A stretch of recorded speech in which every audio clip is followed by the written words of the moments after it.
अगर आप जॉब में हैं, नौकरी में हैं या फ्रीलांसिंग का काम कर रहे हैं तो कभी ना कभी आपके दिमाग में ये सवाल ज़रूर आया होगा कि मैं बहुत सारे घंटे लगा रहा हूँ, बहुत सारा काम कर रहा हूँ, बहुत सारा प्रोजेक्ट डिलीवर कर रहा हूँ।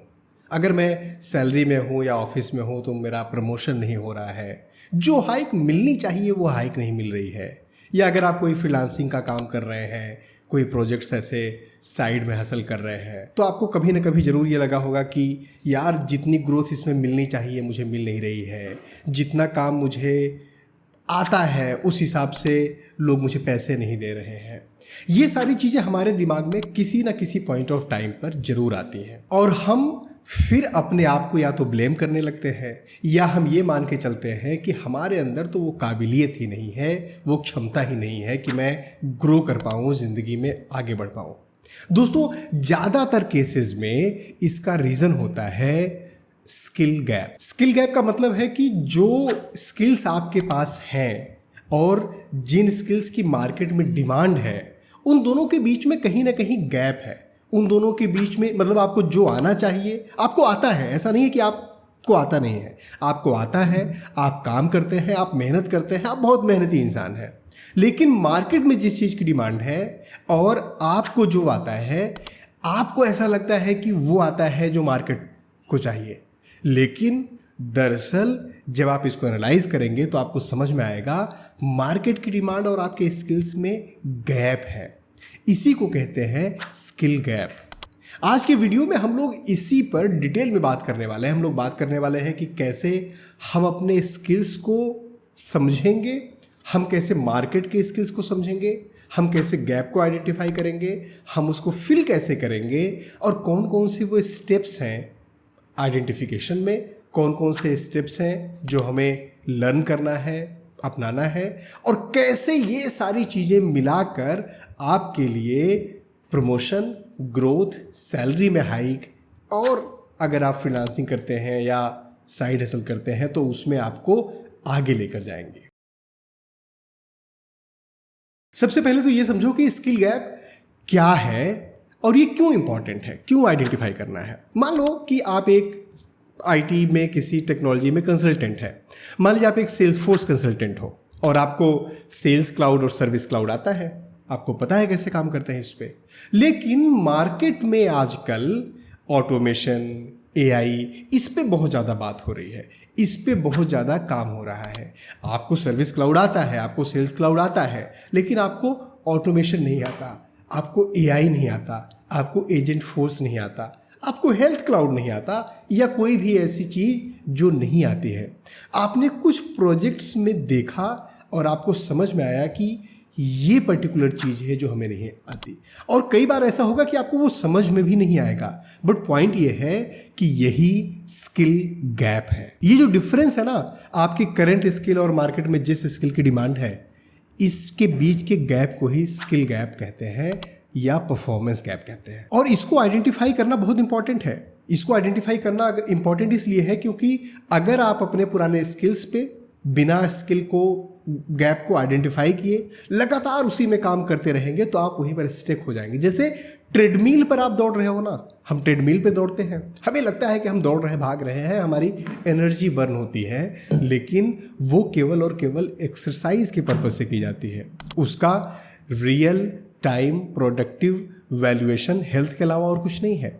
आप ट्रेडमिल पर दौड़ के, ट्रेडमिल पर भागकर कहीं पहुंच नहीं सकते, और जब आप कहीं पहुंचेंगे नहीं तो उसी जगह पर दौड़ते रह जाएंगे। सोचो आप एक रेस में भागने वाले हो और आपके पास वो पुराने जूते हैं जो आज से 10 साल पहले चलते थे। बाकी जो आपके कॉम्पिटिटर्स हैं उनके पास नए अपडेटेड शूज़ हैं। जाहिर सी बात है, आप कितनी भी मेहनत कर लो, कितनी भी प्रैक्टिस कर लो, आप जिस दिन रेस होगा उस दिन उनकी रेस की स्पीड को मैच नहीं कर पाओगे, क्योंकि आपके पास वो पुराना टूल है, आपके पास वो पुराने शूज़ हैं। अब सबसे इंपॉर्टेंट एस्पेक्ट है कि अपने स्किल गैप को आइडेंटिफाई कैसे करें। ये तो समझ में आ गया कि स्किल गैप ये होता है, इंपॉर्टेंट क्यों है, बट आइडेंटिफाई कैसे करें। ज़्यादातर लोग आइडेंटिफाई ही नहीं कर पाते कि मेरा कोई स्किल गैप है या नहीं है। पहली चीज है कि सेल्फ असेसमेंट। सबसे पहले आपको लिस्ट बनानी है और बिना लिखे नहीं होता, बिना कागज और कलम उठाए नहीं होता। लिखो, लिस्ट बनाओ, आपकी क्या क्या स्किल्स हैं, जिस भी आप रोल में हो, जिस भी आप जॉब में हो, जो चीज़ आप कर रहे हो, जहाँ से आपकी इनकम आ रही है, उसमें क्या क्या स्किल की जरूरत है। जितने ज़्यादा स्किल्स आप आइडेंटिफाई कर सकते हो आइडेंटिफाई करो। Technical skill, soft skill, communication skill, sales skill, development, HTML, आप जिस भी फील्ड में है, हर फील्ड में आपको कम से कम 2500 स्किल्स आपको समझ में आ जाएगी। 2500 स्किल आपको दिखाई देगी। उन स्किल्स को आइडेंटिफाई करो, फिर उसे भूल जाओ, दूसरी तरफ रख दो। अब देखो मार्केट में क्या क्या चीज़ें हैं, मार्केट में क्या क्या स्किल्स हैं। अब अपने आप को मैच नहीं करना है, मार्केट के स्किल्स को आइडेंटिफाई करो। लिखो, एक डेवलपर मान लो है, डेवलपर क्या क्या करता है, किस किस तरीके के स्किल्स हैं उसके पास, किस टेक्नोलॉजी में काम करता है, किस तरीके के प्रोजेक्ट आज उसके पास आ रहे हैं। आपके बहुत सारे कलीग्स होंगे, बहुत सारे दोस्त होंगे। आप मार्केट की स्किल्स को आइडेंटिफाई करो और फिर देखो इन दोनों में से क्या गैप है, इन दोनों में कहाँ पर मुझे डिफरेंस समझ में आ रहा है। This is step number 1। आपको मैं 4-5 स्टेप बताऊंगा, 4-5 अलग अलग मेथड्स बताऊंगा। आपको वो सारे मेथड्स यूज करने हैं, फिर उसका एक कंसोलिडेटेड फाइनल स्किल गैप आपके पास निकल के आएगा। तो पहला है सेल्फ असेसमेंट, दूसरा है इंडस्ट्री बेंचमार्किंग। आप लिंक्डइन पर जा सकते हो, अगर आपके पास कोई और ऑप्शन है वहां से एक्सप्लोर कर सकते हो। लिंक्डइन पर जाओ और देखो कि आपके फील्ड में जो बाकी लोग हैं उन्होंने क्या क्या किया हुआ है, उन्होंने कौन से सर्टिफिकेशंस करे हुए हैं, वो किस तरीके के प्रोजेक्ट उठा रहे हैं, वो किस तरीके की चीज़ों में बिड कर रहे हैं, उनकी स्किल्स में क्या क्या मेंशन है। उन कंपनीज पर जाओ, उन कंपनीज में देखो वो कंपनीज किस किस तरीके की चीज़ों पर काम करती है। सो इंडस्ट्री बेंचमार्किंग दूसरी चीज़ होगी। अब आपके पास पहले 2 चीज़ें थी, एक तो इंडस्ट्री की डिमांड, दूसरा आपकी स्किल सेट और इंडस्ट्री बेंचमार्किंग। अब इन तीनों चीज़ों को मैप करो और देखो कि कहाँ कहाँ पर गैप आपको नजर आ रहा है। इसके बाद तीसरा स्टेप होगा feedback from manager and peers. मैं ये मानता हूं कि अगर आप अपने मैनेजर से, आपको कितना भी लगे कि आपका मैनेजर बेवकूफ़ है, आपका मैनेजर किसी काम का नहीं है, उसको कुछ नहीं आता है, एक चीज़ याद रखना, मैनेजर का आँख, नाक, कान हमेशा खुला होता है। आपकी कमियों को जरूर वो देखता है। अगर आपकी कमियों को देखता है तो वो आपको बताएगा भी। पूछो, फीडबैक लो, सर कहाँ पर गैप रह गया, क्या चीज़ मैं और इम्प्रूव कर सकता हूँ। हो सकता है वो आपको सही सलाह दे, हो सकता है सही सलाह ना दे, हो सकता है आपको लगता है यार मेरे मैनेजर को तो खुद भी नहीं आता, मैं क्या इससे पूछूं। डोंट वरी, उस पर दिमाग नहीं मारना है। जितनी भी कमियां उसने बताई वो सारी कमियों को लिखो, नोट डाउन करो। उसके बाद फिर अपने पीयर्स के साथ, अपने कलीग्स के साथ, आपके साथ लोग काम कर रहे होंगे, उनसे फीडबैक लो अपने बारे में, उसको भी नोट डाउन करो। अब ये आपको 5-6 चीज़ें हो गई हैं, 5-6 चीज़ें निकल के आ गई हैं। इन सब की आपको मैपिंग करनी है। अगला स्टेप है जॉब डिस्क्रिप्शन एनालिसिस। अब जैसे मान लीजिए आप अपने आप को अपडेट तो रखते हैं, लिंक्डइन पर भी अपडेट रखते हैं, नौकरी पर भी अपडेट रखते हैं, अलग अलग जगह पर। आपने देखा होगा कि आपके पास कुछ कॉल्स भी आते होंगे, हो सकता है वो कन्वर्ट ना होते हो, वहाँ पर आपकी जॉब नहीं लग रही है, लेकिन आपके पास एक बहुत ही इंपॉर्टेंट चीज़ आता है, वो है जेडी, जो जॉब डिस्क्रिप्शन होता है। उन जॉब डिस्क्रिप्शन से रिक्वायर्ड स्किल सेट को नोट डाउन करो। स्टेप 5 है पर्सनल रेटिंग एंड आइडेंटिफाइंग। अब इतनी सारी चीज़ें आपने कर ली, आप सारे वो स्किल जो आपके पास नहीं है, जो सारे स्किल आपके पास हैं, 2 कॉलम बनाकर लिखो और आइडेंटिफाई करो कि कौन सी स्किल है, उसकी कितनी इंपॉर्टेंस है। जैसे मान लो कोई एक पर्टिकुलर स्किल है, उसकी मार्केट में डिमांड भी है और आपका लो है, वो मतलब उस पर आप काम भी नहीं कर पा रहे हो और आपके जॉब के हिसाब से, आपके रोल के हिसाब से वो इंपॉर्टेंट भी है, वो आपके लिए प्रायोरिटी 1 की स्किल हो जाएगी स्किल गैप में। इसी तरीके से दूसरी कोई स्किल होगी जिसकी डिमांड मार्केट में है, लेकिन आपका वो ठीक ठाक है, एवरेज है, वो स्किल आपको एवरेज तरीके से आती है, ये आपकी प्रायोरिटी 2 स्किल हो जाएगी स्किल गैप में। So on and so fourth. आपको सारी स्किल्स रेटिंग के हिसाब से आइडेंटिफाई करनी है, क्योंकि एक बार में सारे स्किल्स पर आप काम नहीं कर पाएंगे। तो हमें रेटिंग देनी है और उनकी प्रायोरिटी लिस्ट बनानी है। अब अभी तक हमने ये लिस्ट बना ली, हमने रेटिंग दे दी। अब हमें ये देखना है कि इस रेटिंग में अर्जेंसी और इम्पैक्ट, किसकी कितनी अर्जेंसी है, किसका कितना इम्पैक्ट है। जैसे मान लीजिए आपने 2-3 स्किल्स निकाली। मैं एक रैंडम एग्जांपल लेता हूँ। आपने स्किल निकाली कि मुझे AI थोड़ा सा और ज़्यादा सीखना है, मुझे कम्युनिकेशन पे थोड़ा सा काम करना है, और मुझे टीम मैनेजमेंट पे थोड़ा सा काम करना है। ये 3 लिस्ट आपने निकाली। आप कुछ भी ऐसी लिस्ट निकाल सकते हैं, कुछ भी आपका फाइनल आउटकम आया। अब आपको देखना है कि इसमें कौन सी ऐसी चीज़ है जिसकी सबसे ज़्यादा ज़रूरत होगी, जिससे सबसे ज़्यादा इंपॉर्टेंस होगी आपके रोल के हिसाब से। मान लो आप डेवलपर हैं, तो टेक्निकल स्किल आपके लिए सबसे ज़्यादा इंपॉर्टेंट है। हो सकता है कि आपका कम्युनिकेशन फिर भी थोड़ा सा चल जाए, टीम मैनेजमेंट फिर भी थोड़ा सा चल जाए, लेकिन जो टेक्निकल स्किल है, AI की नॉलेज वाली जो बात थी, वो आपके लिए प्रायोरिटी 1 है। मान लीजिए आप सेल्स की प्रोफाइल में हैं, तो टेक्निकल नॉलेज थोड़ी कम भी चल जाएगी, उसकी अर्जेंसी उतनी नहीं, उसकी इंपॉर्टेंस उतना नहीं है। वो आप टेक्निकल टीम की हेल्प ले लेंगे, किसी TL की हेल्प ले लेंगे, किसी डेवलपर की हेल्प ले लेंगे, लेकिन communication, that is the most important thing. अब सेल्स में ही आप टीम मैनेज कर रहे हो, आपको 10-12 साल का एक्सपीरियंस हो गया है। अब आप रोल कैसा चाहोगे? रोल चाहोगे ना टीम मैनेजमेंट का, तो आपके लिए कम्युनिकेशन और टीम मैनेजमेंट दोनों इंपॉर्टेंट हो गए। टेक्निकल नॉलेज T2 पर चला जाएगा, मतलब P2 पर चला जाएगा, प्रायोरिटी 2 पर चला जाएगा, प्रायोरिटी 3 पर चला जाएगा। इस तरीके से आपको अर्जेंसी वर्सेस इंपॉर्टेंस में प्रायोरिटाइज करना है स्किल गैप के जो भी स्किल्स आपने आइडेंटिफाई किए हैं। इसके बाद आप क्या करोगे? आपने स्किल्स आइडेंटिफाई कर लिए, P1, P2, P3, P4 ऐसे स्किल्स बना लिए। अब आपको ये देखना है कि कहाँ से मैं इनको सीख सकता हूँ। अब आपके पास बतेरे ऑप्शंस हैं, आपके पास उडमी है, आपके पास कोर्सेरा है, आपके पास लिंक्डइन लर्निंग्स है, आपके पास यूट्यूब है। n नंबर ऑफ ऑप्शंस हैं जिसको आप यूज कर सकते हैं, जिसको आप यूटिलाइज कर सकते हैं, जिसकी हेल्प ले सकते हैं और अपने स्किल्स पे काम करना शुरू कर सकते हैं। आपको एक परफेक्ट प्लान की ज़रूरत नहीं है, एक परफेक्ट टीचर की ज़रूरत नहीं है डे 1 से। फिर आपने जो एक आइडेंटिफाई किया, उसका एक प्रॉपर प्लान बनाना है। प्लानिंग बहुत इंपॉर्टेंट है, और जो भी आप प्लान बनाएंगे 2 महीने का, 3 महीने का, 4 महीने का, मुझे ये सीखना है, ऐसे सीखना है, वैसे सीखना है, उस प्लान को माइक्रो प्लान्स में डिवाइड करो। मैं कभी भी बड़े प्लान्स बनाता ही नहीं। अगर मैंने सोचा कि मुझे कुछ सीखना है, जैसे अभी आजकल मैं ऑप्शंस सीख रहा हूँ, ऑप्शंस ट्रेडिंग के बारे में पढ़ रहा हूँ, सीख रहा हूँ, समझ रहा हूँ, मतलब आता है, करता हूँ, बट थोड़ा सा डीप तक जा रहा हूँ, कैंडल्स वगैरह थोड़ा डिटेल में सीखना शुरू किया है। अब मैंने सोचा है कि मुझे 6 महीने में प्रो लेवल का ट्रेडर बनना है ऑप्शंस में, लेकिन मैंने 6 महीने को डिवाइड कर दिया है एक महीने के छोटे छोटे माइक्रो प्लान में। मैंने आइडेंटिफाई किया कि पहले 1 महीने मुझे क्या सीखना है, दूसरे 1 महीने क्या सीखना है, तीसरे 1 महीने क्या सीखना है, चौथे 1 महीने क्या सीखना है।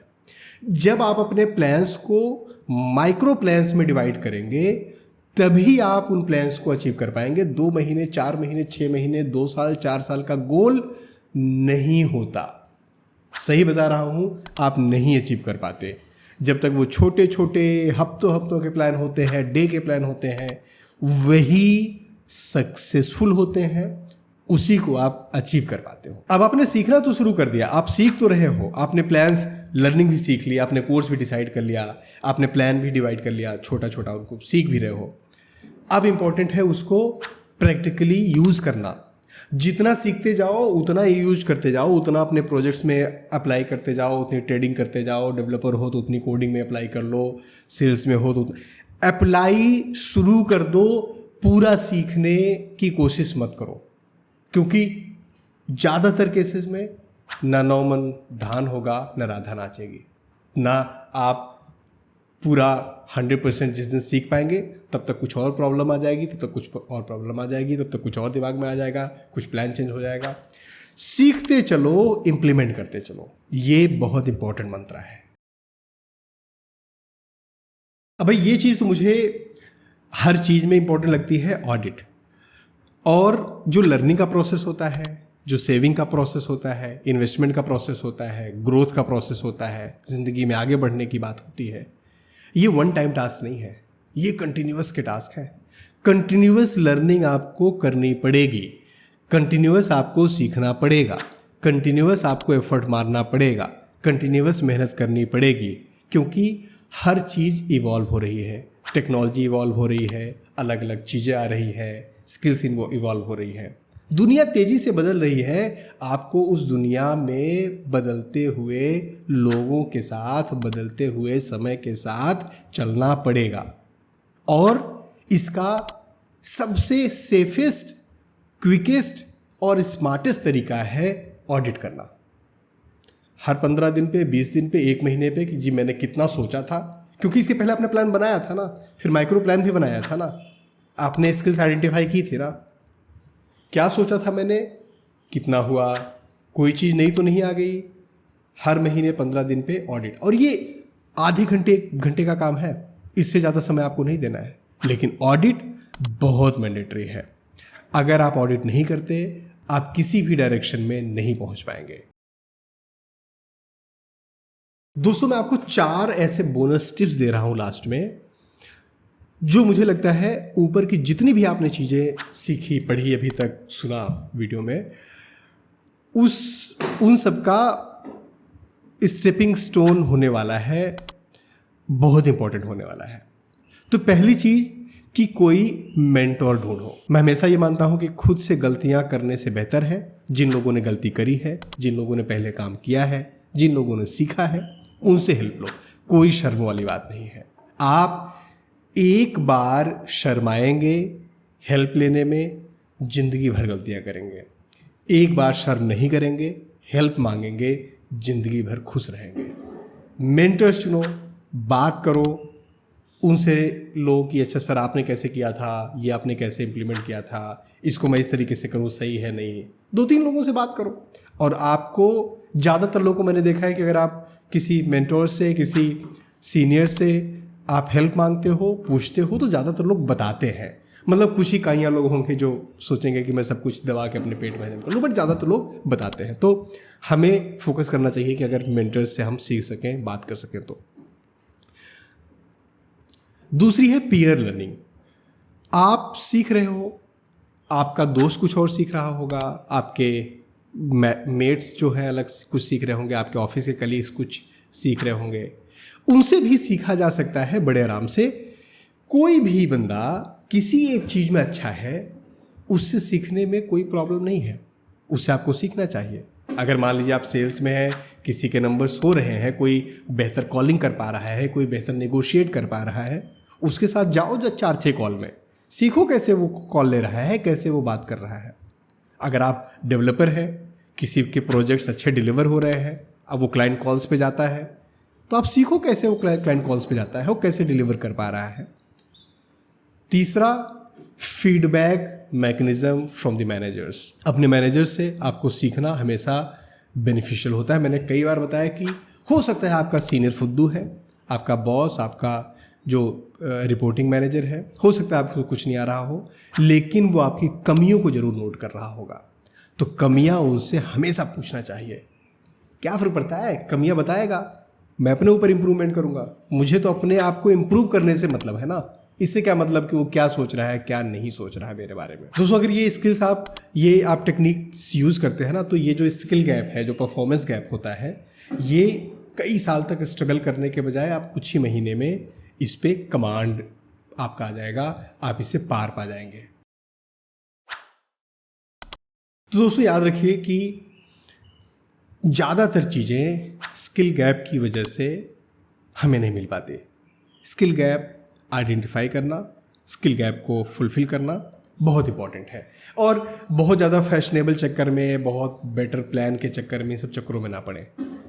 आइडेंटिफाई करिए, शुरू करिए। एक बार में नहीं समझ में आएगा, 2 बार में आएगा, 3 बार में आएगा, लेकिन एक्ट करेंगे तभी रिजल्ट मिलेगा।